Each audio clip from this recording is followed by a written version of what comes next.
When I first got this thing, they call it the lunchbox. It's the 12-inch wide DeWalt planer. It changed the game for me.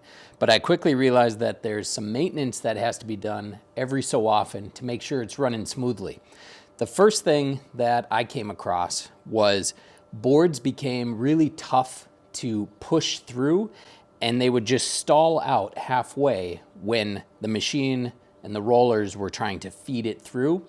Even on very light cuts, it would just stall out and the board would just sit there in the middle. If that's ever happened to you, you know that you're going to get a big dip in there as the blades just sit and run over the wood, but it's also probably going to burn that area, and it's just going to be, it takes away the ease of use of this machine because it creates more work for you in the end.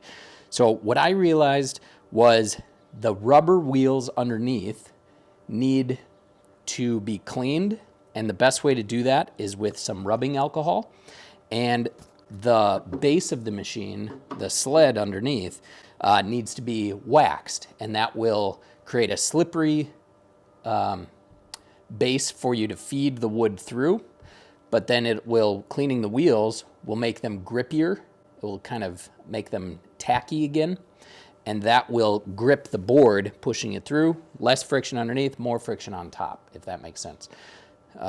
So all you need for literally 2 minutes of maintenance to make this thing running like new again is a couple shop towels, some rubbing alcohol, and your favorite shop wax. I make my own paste wax. Check out my video on the experiments I made when coming up with this formula. But essentially it's just a mixture of oil and waxes that you melt down, and then it creates kind of a waxy paste. So all you need to do is first make sure it's unplugged, and then crank this thing up all the way just so you have access underneath, and then carefully, so that you don't cut yourself from the blades, just put some rubbing alcohol onto a shop towel and rub all of the rubber wheels. A little tip here is that the rubber wheels lock, so you won't be able to just rotate them underneath.